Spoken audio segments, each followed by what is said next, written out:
The crystal chandeliers of Lady Pemberton's ballroom cast dancing shadows across the marble floor, their gaslight flames flickering like whispered gossip. Lady Isabel Harcourt stood near the wallpaper roses, her small frame nearly swallowed by the grandeur of her first London season debut. At barely 18 years and standing only 5 feet 2 inches in her silk slippers, she clutched the powder blue ribbon at her waist as if it might anchor her against the tide of cruel laughter rippling through the assembled ton. "Look at the little dormouse." Lady Evangeline Mortimer's voice cut through the Mozart minuet like a blade through silk. The celebrated widow, resplendent in burgundy velvet, held court near the refreshment table, her fan snapping with practiced malice. Lady Harcourt's youngest daughter fancies herself ready for society's games. "Tell me, dear child, have you even had your first kiss? Or must we send you back to the nursery with warm milk?" The titters that followed burned Isabel's cheeks crimson. Her fingers found the embroidered handkerchief in her reticule, the delicate IH monogram,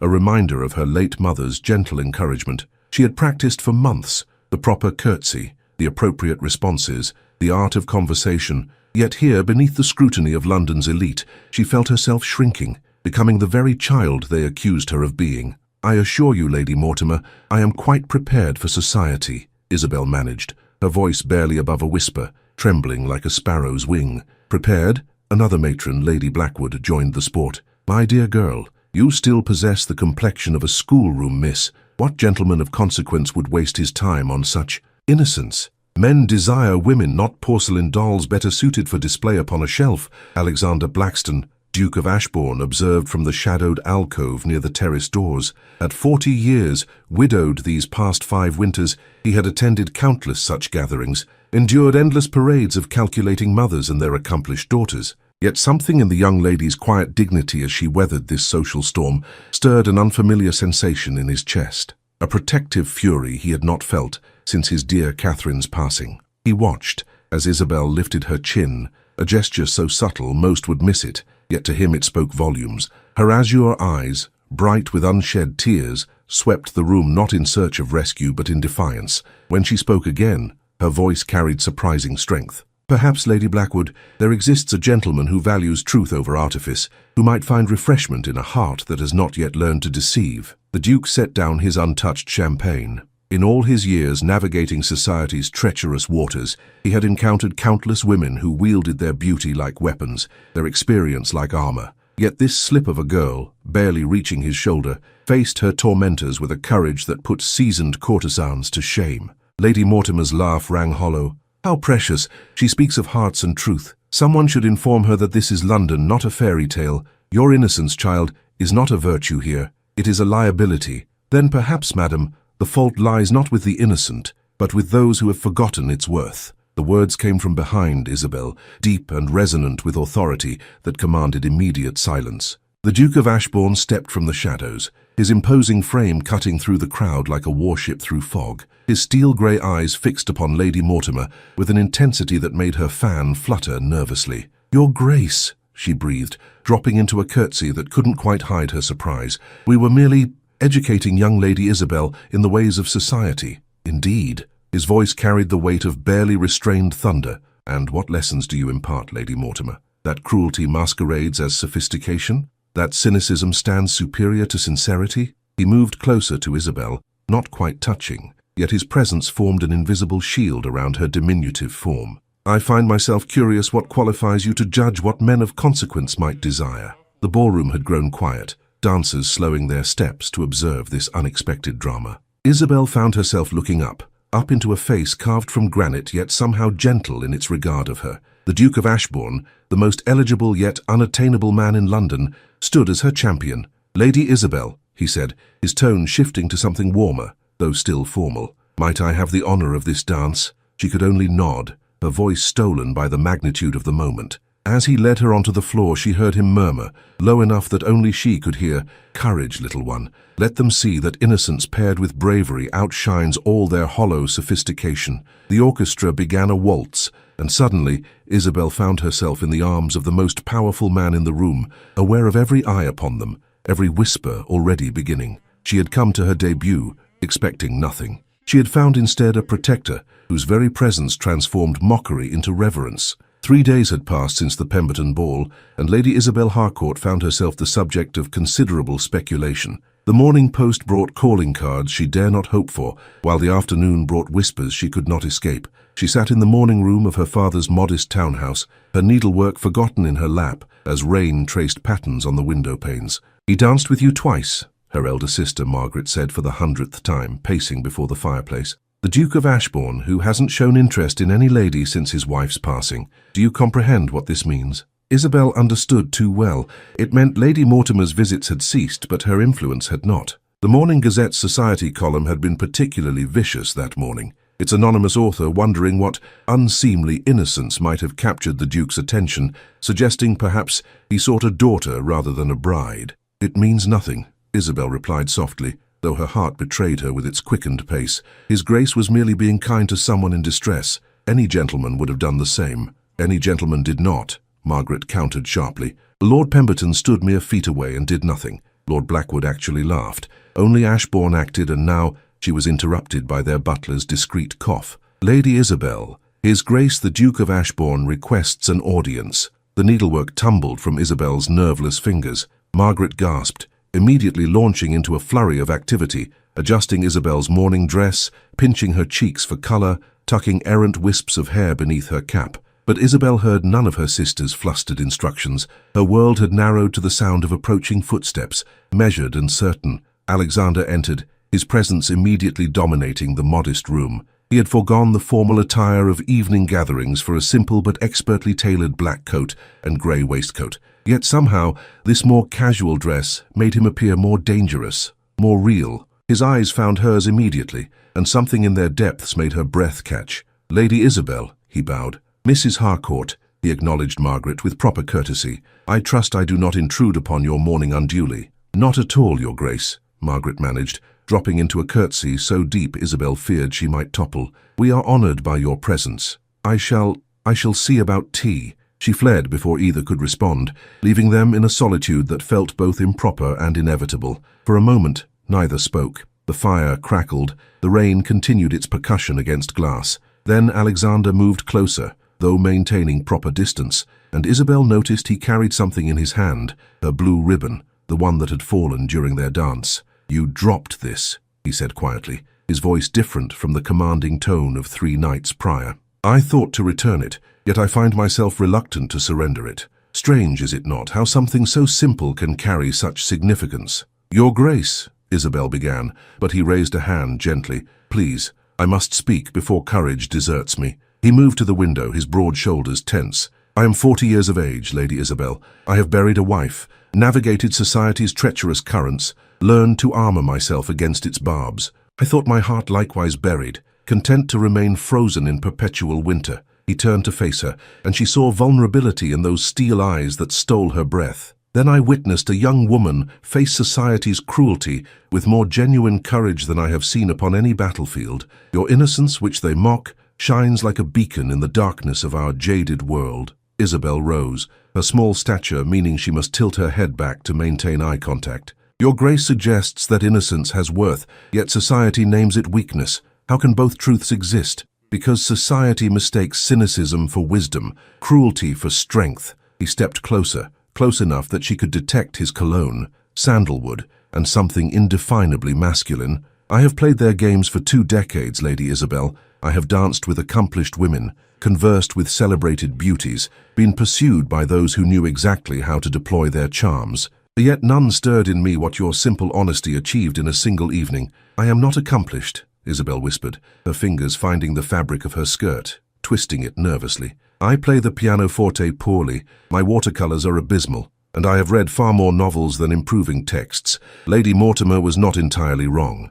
I am unsuited for your world." "Then perhaps it is my world that requires alteration." His hand moved as if to touch her face, then dropped, propriety reasserting itself. "I find myself thinking of you at the most inappropriate moments, during parliamentary sessions, while reviewing estate matters, even during services at St. George's. Your image haunts me, not as the sophisticated ladies of my acquaintance do, with calculated allure, but with something far more dangerous. You make me remember what it felt like to hope." The door burst open. Margaret returned with a tea service, followed closely by their father, Lord Harcourt, whose face bore an expression of barely contained excitement. Behind him, inexplicably, stood Lady Mortimer herself, her smile sharp as winter ice. "Your Grace," Lord Harcourt bowed deeply. "Lady Mortimer has just informed me of the most interesting developments. It seems the entire ton buzzes with speculation about your interest in my daughter." Lady Mortimer's voice dripped honey laced with poison. "Indeed, Your Grace, such fascinating attention you pay to young Lady Isabel.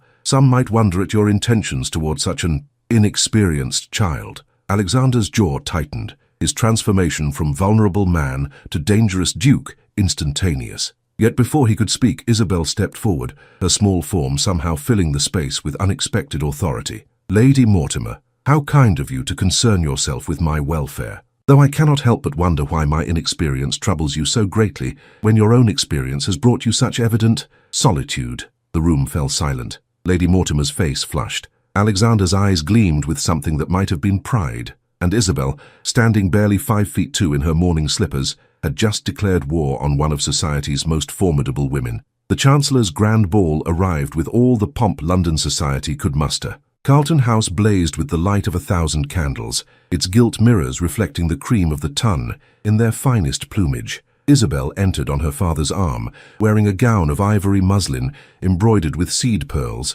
the same blue ribbon adorning her waist. She had not seen the Duke of Ashbourne for a week, not since Lady Mortimer's unwelcome interruption, though his presence haunted her dreams. The whispers began immediately. Behind fans and gloved hands, the gossip spread like wildfire. The Morning Gazette had been particularly savage that morning, its anonymous columnist suggesting that certain young ladies of limited stature and even more limited experience were playing dangerous games with powerful men old enough to be their fathers. "Chin up, my dear," Lord Harcourt murmured, though she could feel his arm trembling. Their family's modest status made them vulnerable to society's cruelest cuts. "Remember your mother's words. Courage is not the absence of fear, but acting despite it." They had barely entered the ballroom when Lady Mortimer appeared, resplendent in crimson silk, surrounded by her coterie of followers. "Lady Isabel, how brave of you to attend. I confess, after reading this morning's Gazette, I wondered if you might prefer the safety of your father's house." "I find safety rather tedious, Lady Mortimer," Isabel replied, surprised by the steadiness of her own voice. "One might grow old waiting for safety, might one not?" "Old?" Lady Mortimer purred, her fan snapping open. "What an interesting choice of words. Speaking of age, have you noticed our dear Duke of Ashbourne has not yet arrived? Perhaps he has finally remembered the considerable years between you. After all, what could a man of his experience possibly want with a child who still blushes at the mention of marriage beds?" The crowd tittered. Isabel felt heat rise in her cheeks, proving Lady Mortimer's point. She searched for words, for weapons, but found only the trembling of her hands and the burning behind her eyes. "What I want," came a voice that silenced the entire ballroom, "is a matter I shall address publicly, since it seems to have become public sport." Alexander stood at the entrance, magnificent in black evening dress, a white carnation in his lapel. But it was his expression that commanded attention. Controlled fury mixed with something else, something that made Isabel's heart leap. He strode through the crowd, which parted before him like the Red Sea, his eyes never leaving hers. "Your Grace," Lady Mortimer began, but he walked past her as if she were invisible. He stopped before Isabel and, in full view of the assembled company, removed his right glove. The gesture, simple yet profound, sent shockwaves through the room. In their world of careful propriety,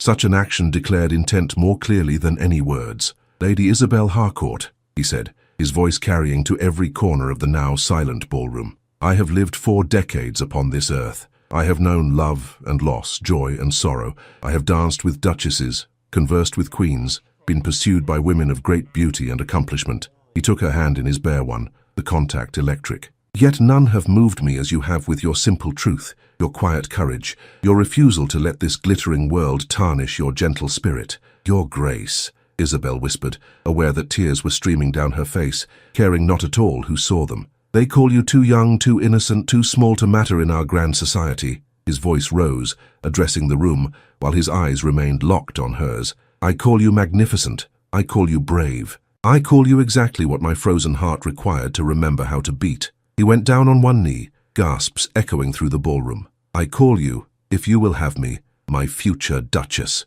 Lady Mortimer's fan clattered to the floor. Lord Pemberton nearly dropped his champagne. The orchestra, which had been playing a quiet accompaniment, ceased entirely. In the profound silence that followed, only the sound of Isabel's quickened breathing could be heard. "Your Grace," she said, her voice small but clear, "you honor me beyond words, but I must ask, is this declaration born of pity? Do you seek to rescue me from society's cruelty, or do you truly wish for a wife so lacking in the accomplishments your position demands?" Alexander rose, towering over her diminutive frame, yet somehow making her feel not small, but precious. "I seek the only woman in this room who has never lied to me, who faces the world without masks, who makes me remember that beneath these titles and pretensions, we are simply human beings capable of genuine feeling." He pulled something from his pocket, a blue ribbon. "I seek the woman who dropped this ribbon and with it captured something I thought dead forever." With deliberate ceremony, he wrapped the ribbon around his wrist, knotting it in place, a public declaration more binding than any ring. "I seek you, Isabel, not despite your innocence, but because of it. Not to change you, but to cherish you exactly as you are." "Then, Your Grace," Isabel said, rising on her tiptoes to be heard by all, "I accept, though I warn you, I shall never be the sophisticated Duchess society expects. I shall always be too young in their eyes, too innocent, too small." "Good," he replied, loud enough for all to hear. "Let them gossip, let them judge. You shall be my Duchess, and that title will armor you against their barbs. But more than that, you shall be my wife, my heart's redemption, my proof that innocence and truth still exist in this cynical world." He drew her into his arms then, propriety be damned, and the ballroom erupted, some in scandal, some in approval, but Isabel heard none of it. She was aware only of Alexander's strength surrounding her, of safety she had never known, of love she had never dared hope for. Lady Mortimer fled, her reign of terror ended by a single kiss to Isabel's gloved hand. The Morning Gazette's columnist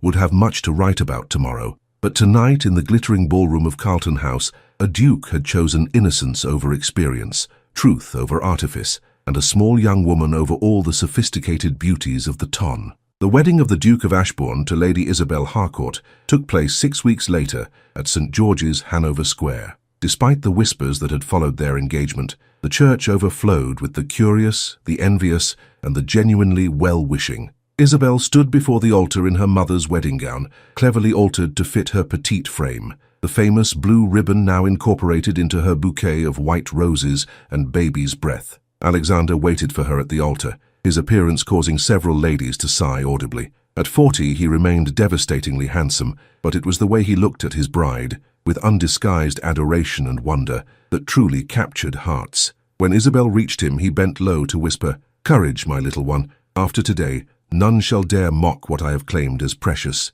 The ceremony proceeded with appropriate solemnity until the moment Alexander was to place the ring upon Isabel's finger. His hands, usually so steady, trembled slightly. "With this ring," he said, his voice thick with emotion, "I thee wed. With my body, I thee worship. With all my worldly goods I thee endow. But more than this, with my name I give thee protection. With my strength I offer thee shelter. With my heart, broken and mended, I grant thee sovereignty." Isabel's response came clear and true, carrying to the farthest pews. "I may stand small beside you, my lord, but my love rises tall as mountains. I may be young in years, but my devotion shall outlast time itself. I may lack sophistication, but I offer you something rarer. A heart that knows no deception, a spirit that bends but does not break, a love that needs no artifice to shine." The archbishop pronounced them wed, and Alexander kissed his bride with a tenderness that brought tears to many eyes.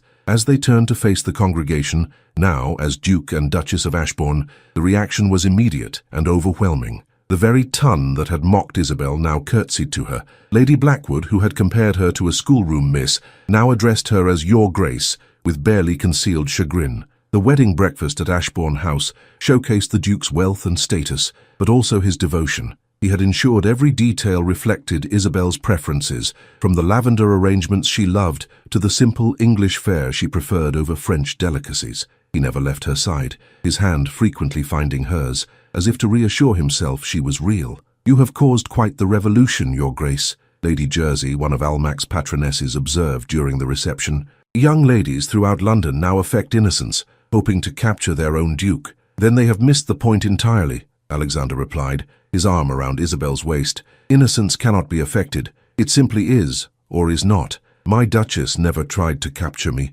She simply existed authentically and courageously, and in doing so, captured what I didn't know could still be touched. As evening approached and guests began departing, Isabel found herself in the rose garden with her Aunt Augusta, the elderly Countess of Wetherby, who had travelled from Yorkshire for the occasion. "My dear child," Aunt Augusta said gently, taking Isabel's hands, "you are about to enter your wedding chamber as a duchess, but more importantly, as a wife. There are things you should know, things your dear mother would have told you had she lived." Isabel's cheeks flushed. "Aunt, I understand the basics of what is expected. The basics, perhaps, but with a man like Ashbourne, experienced, passionate, yet gentle, you must understand that your innocence is not something to be ashamed of or to hide. It is a gift. Do not pretend knowledge you lack. Let him guide you, teach you. Trust, my dear, is the greatest aphrodisiac." "But what if I disappoint him?" Lady Mortimer said. "Lady Mortimer is a bitter woman who lost Ashbourne's interest years ago precisely because she lacked what you possess in abundance: authenticity." Aunt Augusta squeezed her hands. "Tonight, when you go to him, go without fear. Your husband chose you not despite your innocence, but because of it. Honor that choice by being exactly who you are." As the sun set over London, casting golden light through the windows of Ashbourne House, Isabel climbed the stairs to the Duchess's chambers. Her lady's maid had prepared her in a nightgown of finest silk, her hair brushed until it shone like mahogany. She stood before the connecting door to Alexander's room, her hand raised to knock when it opened. He stood there, divested of his formal wear, dressed simply in a midnight blue dressing gown. For a moment they simply looked at each other, the weight of the day, of society's judgment, of their triumph, settling around them like a benediction. "My Duchess," he said softly, extending his hand. "My Duke," she replied, placing her small hand in his large one. He drew her into his chamber, where a fire crackled warmly and champagne waited, ignored. "Isabel," he said, framing her face with his hands, "you need not fear anything with me. We have a lifetime to learn each other. Tonight I wish only to hold you, to know that you are truly mine, that tomorrow I shall wake and find this was not a dream." "Alexander," she whispered, using his given name for the first time, "I am small in stature, young in years, innocent in ways that may frustrate you, but my heart is vast enough to hold all of you, shadows and light alike." "Then we are well matched," he murmured against her hair, "for you have brought light to shadows I thought permanent." As the moon rose over Mayfair, the Duke and Duchess of Ashbourne began their marriage, not with the passionate expertise society might expect, but with something rarer: genuine tenderness, patient discovery, and the knowledge that they had found in each other not what society dictated they should want, but what their hearts truly needed. The blue ribbon, now carefully preserved in Alexander's beside drawer, would become a family heirloom, passed down through generations, with the story of how a small, young, innocent lady brought the mighty Duke of Ashbourne to his knees, not through artifice or calculation, but through the simple revolutionary act of being authentically herself. 5 years had passed since that memorable night at the Chancellor's Ball, when the Duke of Ashbourne had publicly claimed his young bride. The November rain drummed against the windows of Ashbourne House, as Isabel, now 23 and mother to 3 beautiful children, sat in the nursery reading to her eldest daughter, Catherine, named for Alexander's first wife, a gesture that had silenced any remaining whispers about their marriage. "Mama," 4-year-old Catherine asked, her father's grey eyes bright with curiosity, "why does Lady Pemberton call you the little Duchess?" Isabel smiled, smoothing her daughter's dark hair. "Because, my darling, I am rather small, am I not?" "But Papa says you are the tallest person he knows," Catherine protested. "He says you stand taller than any queen." "Your Papa sees with his heart," Isabel replied, just as Alexander himself appeared in the doorway, their twin boys Edward and James toddling at his feet. "And my heart has excellent vision," he said, entering the nursery with that grace that still made Isabel's pulse quicken.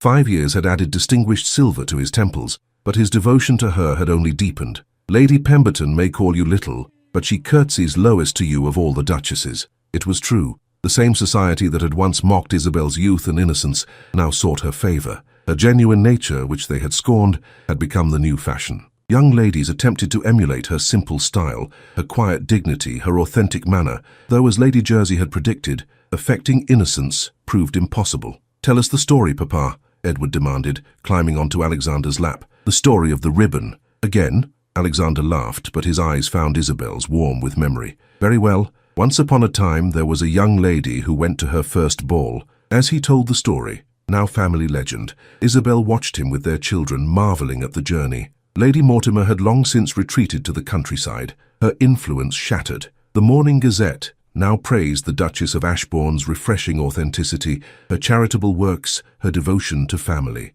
"And then what happened, Papa?" James asked sleepily. "Then your mama taught me the greatest lesson of my life," Alexander said, his voice soft with reverence. "That innocence is not weakness but strength, that youth is not folly but hope, that a small woman can fill the vastness of a man's heart completely." Later, after the children were abed and the rain had gentled to a whisper, Isabel found herself in Alexander's study, where he worked by firelight. She climbed onto his lap, still having to rise on tiptoes to reach him even seated, and he wrapped his arms around her, breathing in the lavender scent of her hair. "Do you ever regret it?" she asked quietly. "Choosing someone so young, so inexperienced? You could have had anyone. Someone sophisticated, accomplished, tall enough to kiss without you having to bend." He turned her in his arms, forcing her to meet his gaze. "Isabel, my love, my redemption, when will you understand? Every woman of sophistication I knew was sophisticated in exactly the same way. Every accomplished lady accomplished the same things.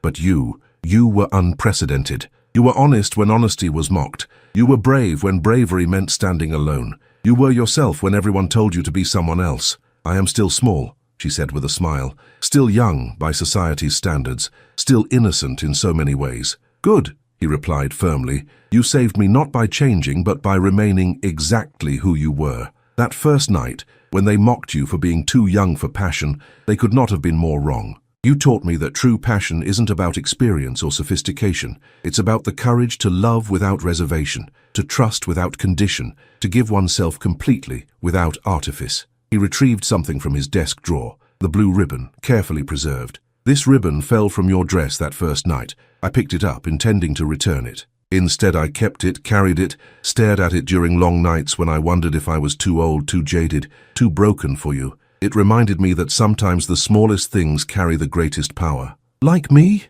Isabel teased. "Exactly like you," Alexander agreed, kissing her forehead. "My little duchess who stands taller than giants, my young bride who possessed ancient wisdom, my innocent wife who knew more about love than all the experienced lovers in London." A knock at the door interrupted them. The butler entered with a silver tray. "Your Graces, a letter from Buckingham Palace." Alexander opened it, his eyebrows rising. "We have been invited to a special reception. It seems Her Majesty wishes to honor you, my dear, for your charitable work with young women entering society." Isabel laughed, the sound bright as champagne. "Young women entering society. How fitting. I shall tell them all the same thing. Never let them convince you that innocence is weakness, that youth is folly, or that being small means being less than." "And if they mock them as too young for passion?" Alexander asked, though his eyes danced with the answer. "Then I shall tell them to wait," Isabel replied, standing on tiptoes to kiss her husband. "For the right duke will come along, one who sees not what society says they lack,